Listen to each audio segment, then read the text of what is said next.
Good morning. I'm Ben Ayers, Dean of the Terry College of Business, and it's my pleasure to welcome you to our Spring 2022 Terry Leadership Speaker Series event today with Arthur Blank.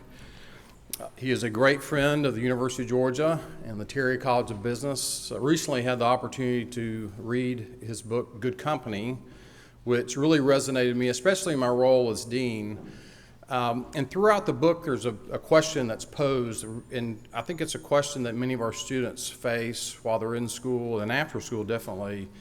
In pursuing a career in business, is it a choice between a successful career or a career that's meaningful with purpose and where you have a lot of impact? And throughout the book, it does a great job of laying out that this is not actually an or question, it's an and question. And you can actually do both of those. It is our honor to host him today and his entire team.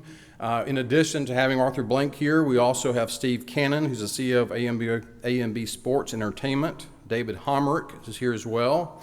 Brett Jukes, as well as Rich McKay. And so this is going to be an entire day of engagement with Mr. Blank and his leadership team, and we are incredibly honored to have him. This is truly a treat for us, especially with our focus on leadership and values here at the Terry College. It's now my pleasure to introduce an outstanding student at UGA, Josie Cruiser, and she will introduce Arthur Blank. Josie is a marketing and MIS major here at Terry. She's from Johns Creek, Georgia. She's also getting a minor in communication studies, and she's also getting a certificate in personal and organizational leadership through our Leonard Leaders Program in the Institute for Leadership Advancement. She is also a tour leader at UGA's Visitor Center, and she serves as Vice President of Communications for our AMA chapter here at the University of Georgia. So please join me in giving Josie a warm welcome.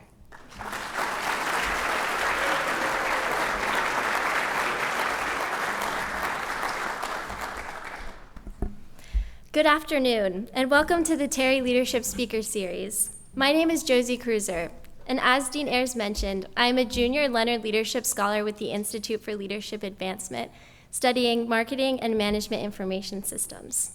The Institute for Leadership Advancement in the Terry College of Business is an undergraduate certificate program that develops values-based, impact-driven leaders. ILA instills leadership capabilities, promotes self-development, and improves communication, teamwork, innovation, and adaptability in our ever-changing global environment. Today, I have the pleasure of introducing Mr. Arthur M. Blank. Mr. Blank is the owner and chairman of Blank Family of Businesses. Perhaps best known as co-founder of Home Depot, Mr. Blank is now widely recognized for his diverse businesses, including the Falcons, Atlanta United, the nationwide PGA Tour Superstore, 3 ranches in Montana, Mountain Sky Guest Ranch, West Creek Ranch, Paradise Valley Ranch, and the Mercedes-Benz Stadium. Mr. Blank believes that purpose and profit can and should go hand in hand.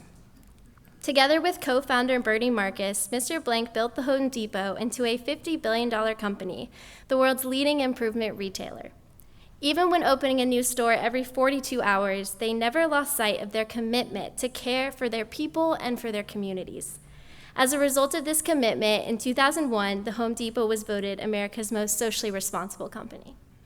In his recent book entitled Good Company, Mr. Blank explains how he replicated the values and culture of Home Depot in struggling ventures, including an NFL team and a startup soccer club. We strongly encourage you to get your own copy of Good Company. All proceeds from Good Company will go to the National Center for Civil and Human Rights, as Mr. Blank is dedicated to giving back. Since 1995, the Arthur M. Blank Family Foundation has granted more than $800 million to support early childhood development, education, the arts, veteran causes, social and racial justice causes, parks, and green space. The foundation also leads giving programs for each of the for-profit businesses in his portfolio. Through his foundation and businesses, he has donated nearly $7 million to COVID-19 pandemic relief. A native of Queens, New York, he received a BS degree in Business Administration with distinction from Babson College. Mr. Blank resides in Atlanta, Georgia, and is the father of 6 children and has 6 grandchildren. Consistent with the way he approaches work and life, his favorite t-shirt appropriately reads, "There is no finish line." It goes without saying that we are lucky to have this chance to hear Mr. Blank this morning, so please join me in welcoming today's speaker.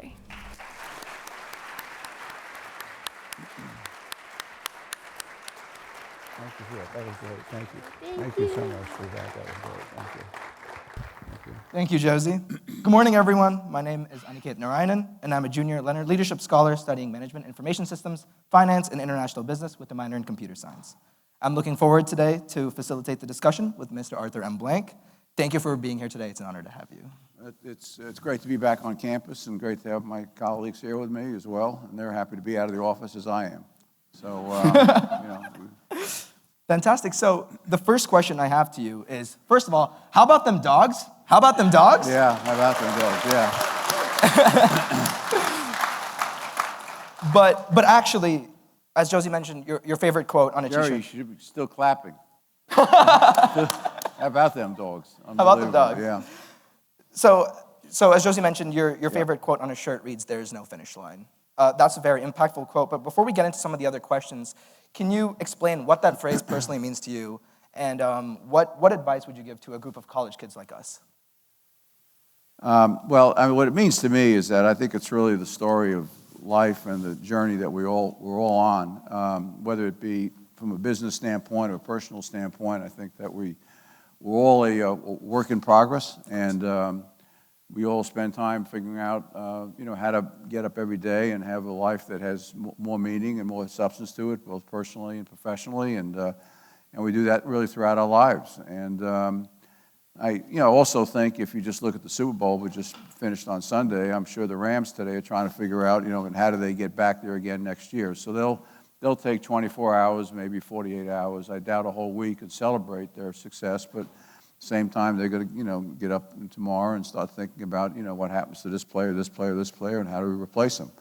And so I think, we take time to celebrate all our successes, and Steve and Rich and Brett and David are all here, and they'll speak to that. But we also spend a lot of time trying to figure out, we're great at certain things, good at other things, not so good at certain things, and then how do we achieve a high level of success? So I think that's, it's getting up every morning, understanding you've got work to do personally, work to do professionally. So, Right. Yeah. I think that's important just as a mindset to keep in life, Yep. to move forward. And that being said, many times as college students, we feel like we must follow this one and only pathway, because Yeah. a lot of times people ask you, what do you want to do after college? Right. And you're expected to have one Right. specific answer. So what advice would you give to students looking for the confidence to try a risk-taking approach and try new things, especially as someone who's an entrepreneur? Well, having, as Josie said, I have 6 children, the name and age, I have a child. So, and I've had to deal with that question myself with my own children. And I think it's one of the reasons, that you're on campus, in my opinion, here to figure out exactly what you want to do and what you don't want to do. And I think, you should come to campus with an open mind and be exposed to a variety of different disciplines and figure out, I'm excited about that, I'm not as excited about that, I want to change my major, move from this to something else, etc. In many cases, taking a year after college or a year between high school and college is a good idea. My middle son did that. He works for the NFL right now, but he was our third associate for our soccer team. Took a year and was involved in helping to build that franchise up. Thank you for wearing the shirt today. We had a chance to say hi. And I also had a chance to visit with my friend here who has a Saints shirt on as well. So, we had a chance to talk about coaches and quarterbacks and things of that nature. So I think it's important to use that time to have an open mind, really. You're exposed to so many different things, and take time to reflect that, and I think it's very normal to make a left, make a right, get back to center, move again, et cetera. And, I would say the most important thing, counsel that I've given my own children, and I would just share with you, is that, you want to do something that really excites you, something that's going to touch your passion, something that's going to feel really good about in life, it's going to give you purpose, et cetera. And if you do that, if you're involved in an industry or purpose, something that's really that meaningful to you, you're going to be financially very successful at the same time. But I think if you chase the dollars first, you can end up in, either an industry or a company that doesn't represent your own values and don't have the kind of success, personal success, which is really important to all of us in life. So in a reflection of that, would you just say that no matter what path life takes you, find a way to make a difference in things? Yeah, I mean, that's something that was drilled into me at a very early age, starting with, with my mother and father. I lost my dad when I was only 15, he was 44, which at that time I didn't realize how young it was. It is and was. But my mother, we came from a very middle-class background, lived in a single-bedroom apartment, which I shared the one bedroom with my brother, and my mom and dad slept in the foyer area. But not having a lot of financial resources at that point in our lives, my mother was still involved in the community, still involved in things she felt strongly about. She was always a woman that had strong principles about issues and spoke up and spoke out, and there was always a leader in that regard. So I think that notion of making a difference in somebody else's life and trying to support others and try to level the playing field, if you will, for lots of folks. I mean, living in a very difficult time, in my view, in this country today, we're very separated. I don't think it represents the best of our country, the best of the history of America, and we got to do more to bring people together. And there's too much of a gap, in my view, between the have and the have-nots, and we need to do things to help folks that are less advantaged than we are, and in ways that are productive and positive, not by handing out things, but by teaching people how to fish, if you will. So, yeah, and I think that's amazing, especially when it's a bunch of college students here who I know many of us are nervous for the future, what the future holds for us in terms of our careers and stuff like that. But there are many people, as you said, in disadvantaged positions that look up to your story as an inspiration or as a source of inspiration. So, what would you say to these people, or say to even college graduates in general, like all of us, entering a majority race and male-dominated workplace? what would I say the question one more time? Sure. So what would you say to like college graduates like us who are obviously, Yeah. a little nervous? Yeah. What would you say to us entering, a very majority-dominated, male-dominated workplace? Yeah. I would repeat just the one thing I said, and then I'd offer another comment on the second second question. But I really do think it's just most important, take your time, figure out for yourself really what is it that ignites your passion, what is it that gets you, energized in the morning, what kind of career, what kind of industry, what kind of purpose will keep you fully motivated. And I wouldn't worry about the economics. They'll come. And you're at the time of your life. I remember President Carter, when I went to one of his town halls at Emory, and one of the comments he made, this was soon after his presidency, he said, this is the time of your life you can have the least amount of responsibility, and you should take advantage of that. I know it doesn't feel that way often, that you've got tremendous responsibility, but later when you have a partner, you're married, or in a relationship, whatever it may be, you have children, you have a job, you're going to have more responsibility. So I would say take advantage of this time when you have some freedom and explore your mind, explore your heart, explore your spirit, and find out really what makes you feel like a whole person. I think on the second point, I think the world is changing, and it's changed a great deal in that regard. I think it's changed in industry just generally, and certainly in sports it has.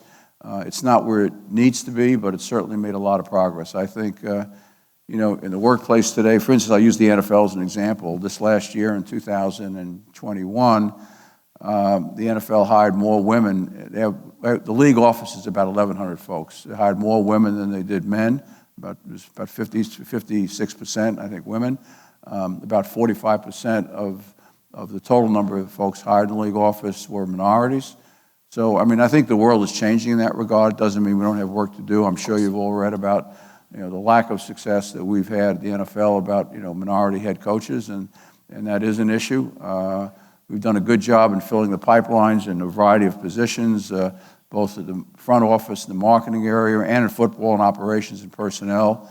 But we haven't gotten to that success in terms of head coaches, and we have, it varies, but close to 70% of our players are African American. We should have a greater representation.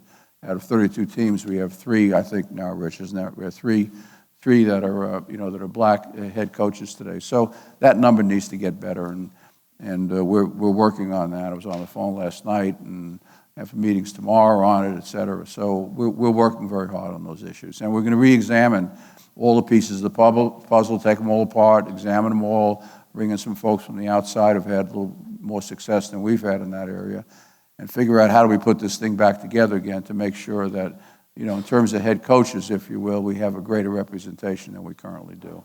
The spirit is there, and the mind is there, and the heart is there, but the results are not. And the NFL, they care about being a leader in the world's sports, and we are, but we need to be it in every element, and certainly in that regard. Yeah, and I think that's a good reflection on the values that you bring to the table and the values that have been instilled in the organizations that you're part of or that you've founded. So I wanted to ask a little bit more about what are the core values that drive you as a person. And the core values for the Arthur M. Blank Family Foundation are to put people first, listen and respond, include everyone, innovate continuously, lead by example, and finally give back to others. So what do these values really mean to you? And I know you've expressed it a little bit earlier in the last question, but what do they mean to you, and how do they impact the way you do business? I think, for us, and Steve and Brett and David and Rich would, I think, all speak to this as well, is that it actually makes our life a lot easier because our decision-making is not very complicated. I remember some years ago in my second or third year as an owner, the first book, we just wrote Good Company recently, but it was the first book that came out that my partner and I, Bernie Marcus, wrote.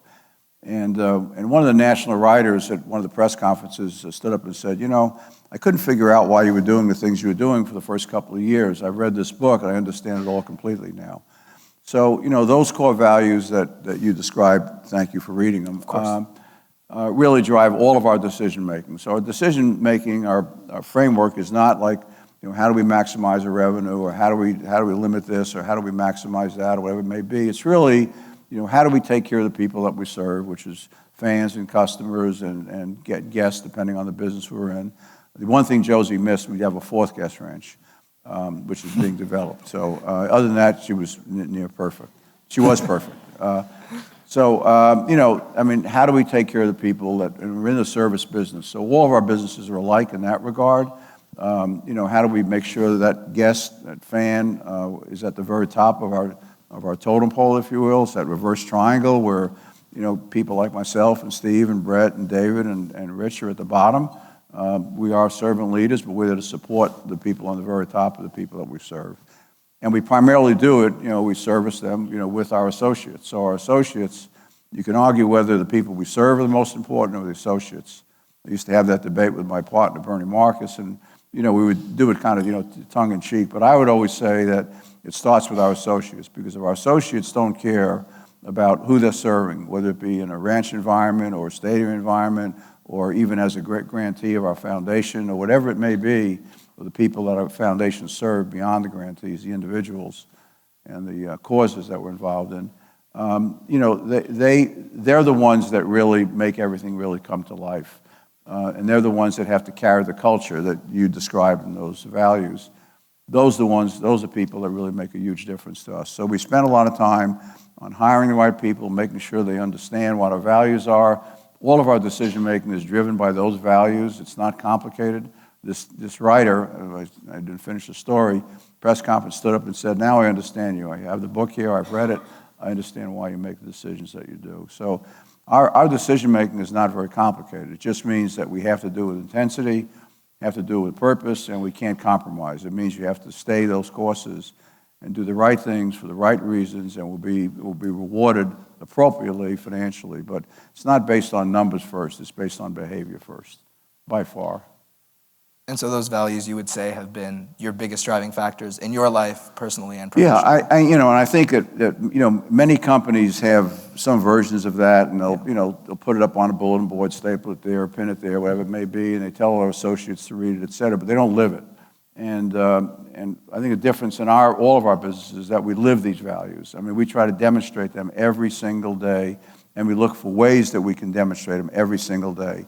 And that becomes a learning opportunity for all of our associates when they see someone like Steve provide the leadership that he does in our stadium and our teams, et cetera, or Rich McKay or David or Brett or whoever it may be. I mean, they say, I mean, that's, you know, that's who I want to be like, emulate, have the kind of success. I've got to be thinking more like that and less in terms of what's the immediate decision I would make, what's the long-term decision I would make. And we try to think about everything in terms of a longer term. You know, what's the impact long-term on our people we're serving, on our associates, on everything connected to our business. And community is an important part of what we do too, giving back, understanding that, you know, we're in a great position and we've been blessed in a variety of ways, and we want to find ways to give back and make a difference in other people's lives, and that's very rewarding for our associates. All of our businesses are privately held, so for them, when they see, you know, in each one of our businesses with our associate giving funds, which are close to $15 million this year by themselves, just our associate giving funds, where there's no officers involved in any of those, it's associates in each of our businesses. They making decisions about what kind of funding that they want to do in the marketplace, whether it be a football team or soccer team or our ranches or a foundation. You know, even our boat, we have a yacht, and even our boat, they have a fund on it, and they give to things related to the ocean and what have you. So, but they make those decisions, and they feel empowered, and they know that what they're feeling is really important, and we value their connection to the communities that we live in. So.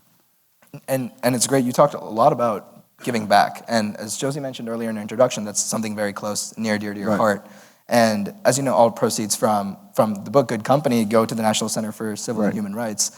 I want to ask, is there a specific source of inspiration that instilled those values into you to give back and that being important? Because I also know that you wear a bracelet that says you only pass through once. Yeah, I don't have it on today. I thought about that coming up here today. It was that was an expression that my mother always used. You only pass through once, make a difference. It's on her tombstone.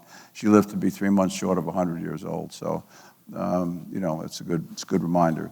But I think, you know, I constantly heard that as a young man, and probably not even hearing it, but I saw it as a young man, living in a home, as I said earlier, an apartment. We didn't have much, but my mother, whatever spare time she had, she was engaged in the community. She was engaged in trying to make a difference in other people's lives. She was always a person of strong principles. She felt strongly about something, whether, you know, it created, you know, there were other people supporting it or not. She spoke up first and not last. She wasn't one to kind of take the temperature of the room and how's everybody feeling about this before I offer my opinion. So she was always in that position. And so I learned a lot of that at a very early age, and as we all do from our parents, I think I had a good role model that way. And my dad started his own business in his early 40s, and I said passed away when he was 44. But, you know, I'm sure part of me being an entrepreneur, if you will, came not only from my father, but my mother as well. My mother was 37 when he passed away, and she went into my family business, which was a wholesale pharmaceutical business to doctors and hospitals and nursing homes and drugstores across the country. And she had no business background. She had a college background, but no business background. And she went into the business and did a great job. Eventually it was sold, but she did a great job in doing it. And I saw that kind of perseverance, and that was important to me. And that's all part of this is no finish line.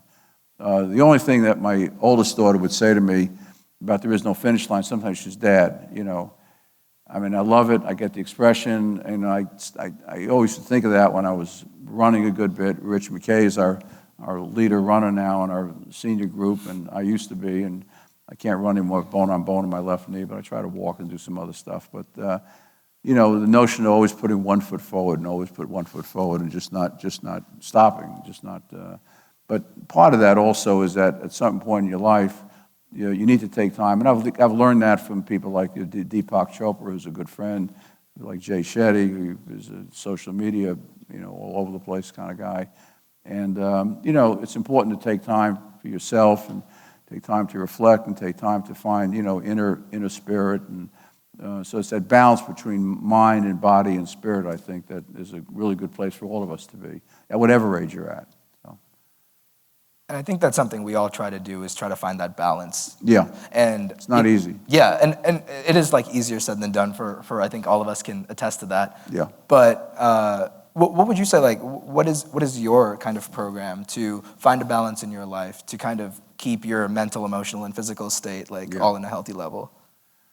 Well, it's a good question, and I think I think I do a fairly good job of it. I'm probably a little short on sleep these days because we were in LA for I don't know what, for 4 days, 5 days, and came back. And Rich is nodding his head, so he's in better shape than I am. But so we just got back, and even though you'd say, well, it's a lot of fun, it is a lot of fun, but there's a lot of places to be, a lot of traffic, a lot of parties to go to, a lot of entertaining to do, and what have you. All of that, I mean, it sounds like it's all great fun, but it's work also at the same time. But I think that, I would counsel like my senior team here and tell them the same thing I would tell everybody in this room. I said, you start out with a clean calendar and, you have certain things on it. In this case, you have your classes on it. But, before you put other stuff on it, take some time every single day for yourself, whether it be, running, walking, working out, doing meditation, whatever it may be. But take time to find yourself, to find your own emotions, your own spirit, what's moving you, what's talking to you, what words are you hearing from yourself, because that's really critical. Otherwise, we get busy with life and just every day we're consumed, and at the end of the day we go to sleep and, we haven't really reflected at all. That reflection and that time to meditate doesn't mean you have to simply sit and meditate. You could be meditating and running. You could be meditating and walking or doing whatever. But I think some personal time for yourself, taking care of your body, taking care of your mind is really, really important. And then, schedule whatever else you have time for. I think you learn as you get older in life how important sleep is, and you can't find really a good doctor that's really qualified that'll tell you, when people say, I get 4 hours of sleep a night and I'm okay. Well, you're not going to find a great doctor any place in the world who's going to say 4 hours sleep is good. I mean, sometimes you all have to do it, I get it, but generally sleep is really important for your mind and for your body to get yourself, back in a good place and to go again. And I would love to talk about, because this goes perfectly into good company, if you'd like to talk about that as well. You mentioned this earlier, but finding what gets you out of bed in the morning. What would you say really gets you out of bed in the morning to get up, start your day, and really just keep pushing forward? Well, I think what gets me up is that I have things on my calendar that I'm excited to do, and they're not always fun. Steve and I had a tough meeting yesterday, not personally, but with a large group of people going over our budgets for next year, and but I love bringing my energy to those discussions and my thoughts and listening to everybody else and understanding all that. So I have things on my calendar every day that I really enjoy doing. Some are fun, some are just good hard work, which is a good thing too. And then I try to take time to take care of myself every day, whether it be some Pilates or walking or weights or whatever it may be. And I have 2 golden retrievers at home. I always take time to play with them because they're my only kids that I have at home now all the time. So I enjoy time with them. Yeah, I would try running, but I can't do it. Whatever it is, it's. So. And is there anything else, any specific hobbies that you have that really when even if it's a tough work day and you have meetings that you don't really look forward to? I would like to say I will say golf, but I'm not very good at it. So our team leader in golf is the same person. Our team leader in running, it's Rich McKay. So. But he works on a variety of other stuff too. He's the CEO for the Falcons and does a great job with our team and does a great job working with the league. I would say puts in a significant amount of time supporting the NFL and supporting the competition committee, which he's chaired for 25 years and maybe longer than that, 25 years. So, any questions about the game, if you have questions about the rules, about officiating, which you all have questions about, the guy over there with a little bit of hair, he's the guy you want to chat with. But so we're blessed having really just a wonderful group of executives, some of which are here today, and I get up, look forward to working with them, spending time with them every day, and then spending time. I talked to 2 of my children this morning on the way up here, and one from Montana and one here in Atlanta. One is going to Duke today to do something on campus for our foundation. So, I'm blessed having really great children and 2 great mothers for their kids as well. And so I have a lot to say grace over in my life for sure. And I think it's important that you mention surrounding yourself with good people. Yeah. And being a good judge of character for the people that you have around you. Yeah. And so looking more into your book, I read a review from Craig Manier, and he writes, "It is a must-read for any leader to learn by your experience and be inspired by your example." And so in your perspective, how important is leading by example? And what would you advise those who want to use your example as a way to start being a leader? Because surrounding yourself with good people is part of that leading by example. Yeah, it is part of it, and I think you have to surround yourself with good people. We don't, I mean, I think, one thing, I've said this consistently over the years, I think that, payroll, and everybody in this room would understand this because you all have a business background, is obviously reflected on our operating statement, but in my view, should not be, should be really on a balance sheet, because that represents our people investment, and that represents, the people we want to, the investment we're making in individuals and associates that are going to really carry out whatever the mission we have is for our business. So we treat our associates as, as investments. We treat our associates, we want to make sure they understand our culture. We want to live it. We want to experience it. Anybody in this front row can give you examples. I'll give you one, just came to mind. It happened to me at our guest ranch in Mountain Sky. It's open to the public in Montana.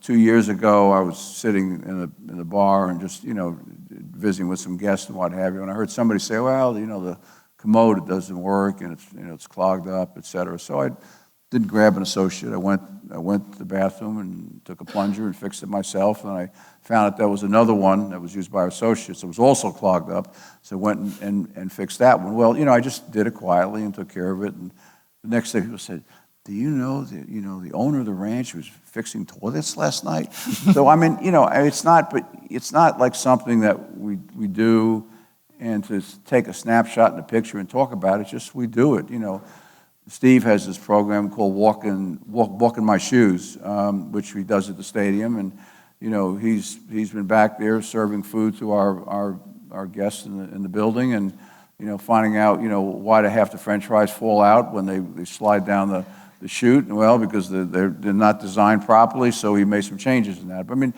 leading by example is really, really important, because I think it does demonstrate to all the people who are associates that, not only is that reverse triangle this way with the people we serve on top, but, really, we're on the bottom. We are servant leaders in the true sense of the word. So servant leader means that, you have to serve and you have to take care of others, and you don't look for somebody else to say, well, that's your job, please go take care of it, et cetera. You do it by yourself, and if it's something you have to fix later, somebody should be in charge of this or that or the other things, or Steve might have a council with, somebody else from the concession area and say, we're losing a third of our French fries. Have you noticed? So, I mean, it's not, well, I experienced it. And let's talk about not only how to fix that problem, but next time when you see a problem like that, what's your responsibility? Not to walk past it or just to acknowledge it, but to fix it. So, that's all part of leading by example. And I will tell you, from my standpoint, I always look for an opportunity to lead by example. I mean, I enjoy doing things like that. And that's true with all of our leaders as well. They all enjoy doing that. So team practices, I don't think Rich McKay's missed team practice for Atlanta Falcons in 17 years. It's not that he's not the general manager, he's not the coach, he's not one of the coaches, he's not part of personnel, et cetera, but he does represent us, on the field, and so it's important for the players to see him, out there every single practice, and they see, well, he's not, he's out here and he's dressed like one of us, and he's watching us play and seeing who's performing and who's not. Sometimes I'm asked, like this is not a question that you've asked, but I'll comment on it. Sometimes people ask me, well, why do you go down to the field in the middle of the fourth quarter? I said, I've done that for 21 years. And the reason is that it's important for me to be with the players, for the players to at least acknowledge, for me to acknowledge their efforts and their commitment to playing a very tough game. Paul Tagliabue, the commissioner before Roger Goodell, every time I said it's a violent game, Paul would say, don't use that word. I said, okay, Paul, give me another word beside violent. But I mean, it's a tough physical game. So, between the goal line, the 35-yard line, players and coaches are not permitted to be, but I am, or anybody could be down there that has a proper pass. But I go down there because I want the players to know that I'm with them, win or lose, whatever it may be. Doesn't depend on score, doesn't depend on anything, doesn't depend on weather. I've been down there in the rain and the snow and the sleet and in hot weather, cold weather, whatever it may be, but I'm down there. So it sends a message to them that I'm there with them, side by side with them. So I think that's how we run all of our businesses, and I'd say it's true for every single person sitting in this front row and all the people that are not here today that help us run all these businesses for us. They're all shoulder to shoulder with our associates, always. And so you'd say it's very important for you to put your shoes in, or put your feet in the shoes of those who, you know, who help you out, or even like the players, for example, to kind of relate to them and understand where they're coming from. Yeah. I mean, we tell the young men that we draft when they come in to the building, if they're first couple of round picks, they usually bring their parents, so we'll fly them in and what have you, and I meet with their parents, and I said, listen, you know, my job is to help support your son. I don't coach him, I'm not gonna, you know, his career is up to he and the coaches and personnel, et cetera, but, you know, we're gonna support him in any way that he can. We counsel players all the time on their own foundations, their own philanthropy, and what they want to do, what they don't want to do. I've often, you know, more often than not, I've told players who want to do something in terms of philanthropy that often they're pushed by sometimes their own family members. They're not ready. They're 20 years old, 21 years old. They got a ton of money. They're not ready. They haven't figured out exactly what their philanthropic interests are, but they're pushed by family members. So I tell them, you know, pause, take it easy, breathe. You know, take some time, take 2-3 years. When you figure out what your passions are, then you can be committed to it at that point. And you don't have to necessarily run your own foundations. There are community foundations. There's a variety of ways to give back. And the one thing about the NFL, I will say this: it's unfortunate. Those of you who watched the Honors Program, which was on Thursday night of last week before the Super Bowl, the Walter Payton Man of the Year is given to somebody who represents the best player on the field, but also off the field, community. One of our players, one of my limited partners, Warwick Dunn, won that award some years ago. But one of the things this year, the gentleman who actually plays left tackle for the Rams spoke about was, you know, these players, they 7 days a week, like we all have, they work 6 days a week. The only day they have off is on Tuesday, and it's amazing how many give that one day off they have, whether to, you know, their social life, their family, their friends, kids, whatever it may be. They'll take a good part of that day and they do community work. They're in hospitals, they're in public schools, they're wherever they can make a difference, where they feel comfortable. So, you know, you have a tremendous amount of that notion of giving back and making a difference in other people's lives is very consistent with our players in the NFL. And a lot of them, frankly, come from backgrounds that are difficult, that are trouble, often single-family parents, single-family homes. And so, you know, their words often carry more credibility in certain communities that they speak to. But they're very open, and they give a lot of their time and a lot of their efforts. And eventually, they also give a lot of their money as well. Great. And I think that's extremely important, that the philanthropy aspect is important, the giving back is important. Yeah. And that's been part of your life, you know, in your entire career. And so is there a specific story that comes to mind where somebody put themselves in your shoes, which is why, you know, you are able to bring this value to the people that work for you? Did anybody ever do that for you? Well, I mean, beside my parents, who certainly did, I would say, you know, there are other business leaders that I've learned a great deal from in terms of giving back, and certainly my partner, Bernie Marcus, who will be 94 in May. So, you know, I learned a great deal from him. I mean, he and I came from similar backgrounds. His parents came from Europe, as did mine. So, you know, we had a lot of similar experiences that way. And I think as I've gotten older, the people that I've spent more time with tend to have more of a history of their life, and have had to go through a lot of transitions in their life. And I've been good listeners and understanding, you know, how do you handle those transitions? And there is no finish line in that regard. So I think we all travel that journey. And I would say, you know, you've heard this expression before, that the more you give, the more you get. And I think that's absolutely true. I mean, we've been blessed with great success in our businesses, and our associates have been as well. And the fact that they give, not only the money we set aside for them to give, but they give of their time. They're involved in the community. They work in the community. They understand. And that not only sets a good example up for all of our other associates, but it also means a lot, to them to see the difference they're making. And as a result, they want to even do more in the future. So I think there isn't anybody I've ever spoken to that has given back in any way that doesn't feel like that's not been returned to them in spades. Well, thank you so much, Mr. Blank. I think. Well, thank you. Of course, and I think that the reflections of the values that you speak about bring so much value to all of us. I'm sure we can all agree with that. But now we have a few minutes actually to answer some questions from the So I just make audience. one more comment. So that, the Business Roundtable, which is made up of 197 of the largest corporations in America, up until I'm not going to get the year right here, up until about three or 4 years ago, their core philosophy was, and this was written down in their bylaws and all their spoken material, was that their job was to make a return for shareholders, give their shareholders the maximum return. One of my good friends is Jamie Dimon, who's the chairman and CEO of J.P. Morgan Chase. I've known for many. I tried to recruit him to run HD. Almost made that successfully, but he's moved on to other things which have been very successful. And so has HD. It's had great leaders. Well, fortunately, actually, we have some time for the audience to questions, ask. So if your train of thought comes back, then maybe somebody great. will also help you remember that. But there's a microphone going around. So that'll just be passing around. And if you could please pass it to the person, whoever has their hand raised, if they're closest to you, if you could pass them the microphone, that'd be great. So any questions? Right there. Yes, ma'am. Hi, Mr. Blank. Thank you for coming today. My name is Kathleen O'Donnell. I am a junior risk management and insurance major and Leonard Leadership Scholar. I was wondering how you manage your time each day, especially since you have so many different priorities and including your family life. How do you best do that? Yeah.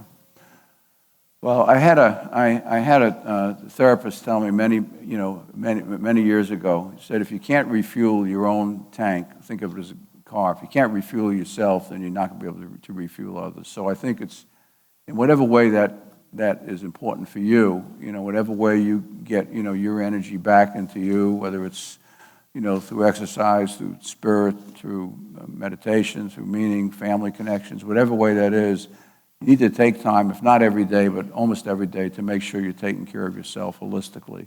Because if you don't do that, after a while, you're just going to get drained. And that sooner or later, it's not only going to affect your decision-making and things you're involved in, but it's going to affect yourself on a personal level. Liz Prince is here, I think. I said hi to her a minute. Yeah, there she is. And she does incredible work, not only here at UGA, but really, the model here that Dr. Moorhead has helped support as well, is a model now for the SEC, and a model now really across the United States. So today, I would say in a most serious vein, I think that the mental pressures on young people today are the highest that I've ever seen.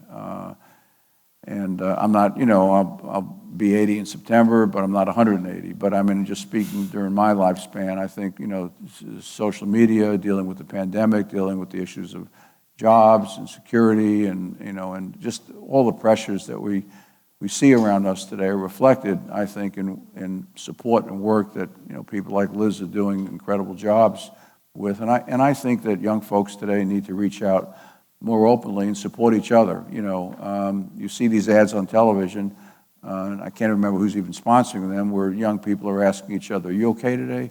You feeling okay? Any thoughts you want to share? You look a little down today," or whatever it may be. I mean, we're all brothers and sisters. We all, 99-point-something% of us, I can't remember exactly what Deepak would say, but it's a very, very, very high percentage are exactly the same. It's a little bit that makes us different. So we need to celebrate all the things that make us common and share those things and care for each other. But I think it's a stressful environment today. So I would try to find ways to refuel yourself, to de-stress your own life. And doing that, you're going to be stronger for your family, stronger for your friends, stronger for yourself, and stronger for all the things that you feel are important to in your life. Thank you. You're welcome, dear. Thank you. Any other questions? If you could pass the microphone. Yeah. Thank you. Hi, Mr. Blank. My name is Billy Barber, and I'm a senior fellow. Something that you mentioned and that seemed very prescient to me was the people who you surround yourself with.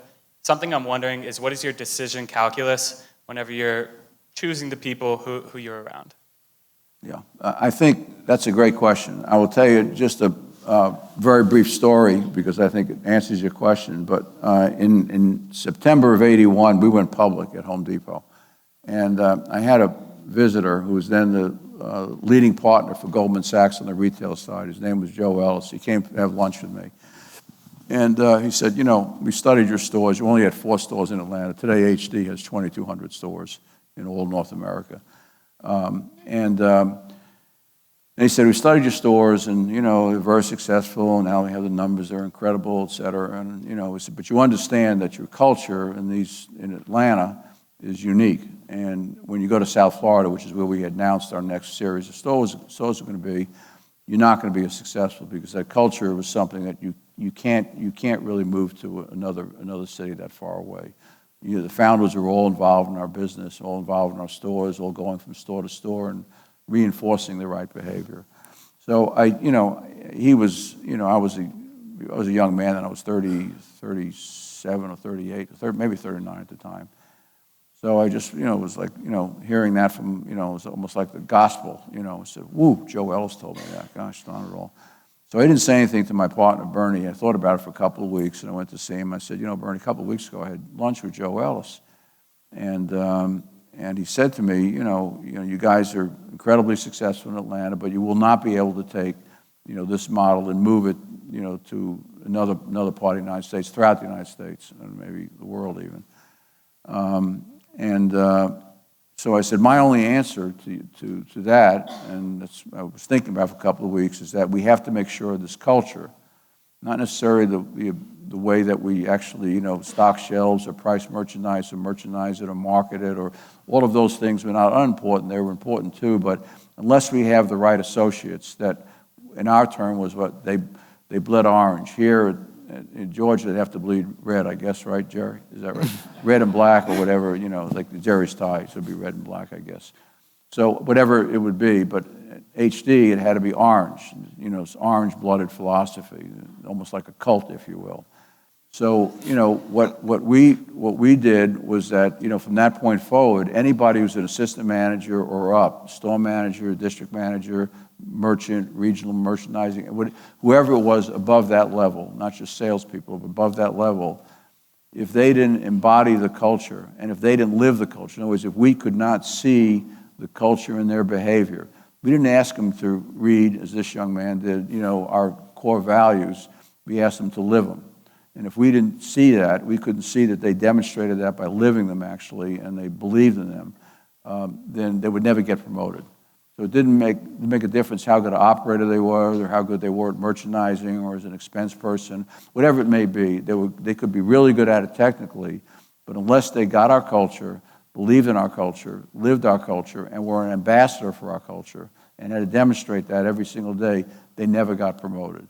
So you never got into the game of promotion unless you had those kind of credentials. Then we would look for, are they good at doing what their job is, et cetera? Can we give them additional training? And we can do all those other things. But you can only teach culture and share it and give examples of it. And hopefully, it gets into somebody's mind and their spirit and they believe it, So I think that's the same process that we go through today in all of our businesses. We promote people based on, first, do they get the culture? Are they ambassadors for it? Do they live it? Not even can they express it. We don't really care about that.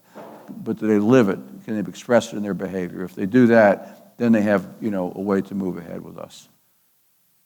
Well, thank you so much for that insight, and thank you to the audience for all of your questions. They're greatly appreciated. Thank you very much again for those inspiring words and for visiting with us today. On behalf of the Institute for Leadership Advancement and the Terry Leadership Speaker Series, we would like to present you with a small token of our appreciation as a thank you for being with us today. So please join me in thanking Mr. Arthur Blank. I just want to add one other thing. Thank you for that. Thank you very much. Thank you very much. Thank you for that. So I just want to say one thing, and I'm not paid to say this or anything.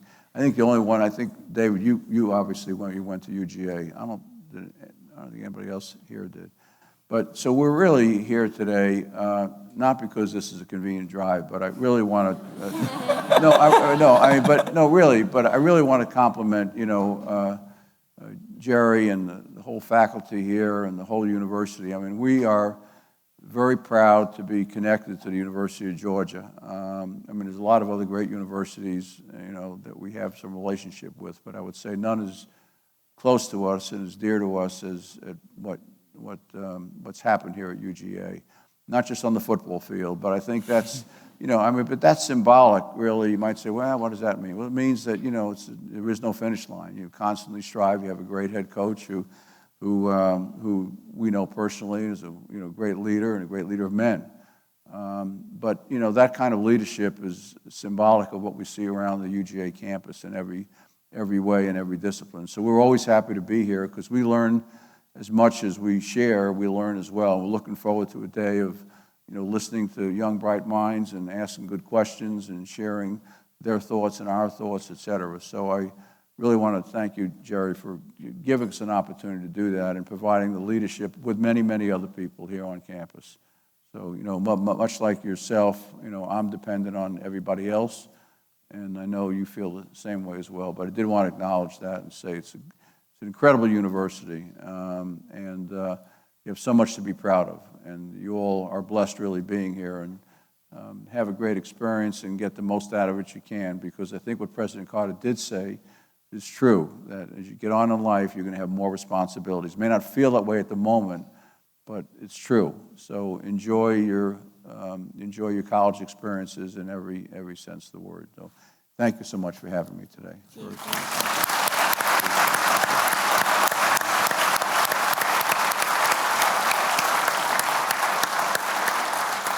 Thank you so much again. Thank you. And before you all go, we wanted to thank you again for attending and invite you to our next speaker on Monday, April 11th. Tokpe Owatonna, founder and CEO of Calendly, will be visiting. So please put that on your calendars and you're free to go. Thank you so much.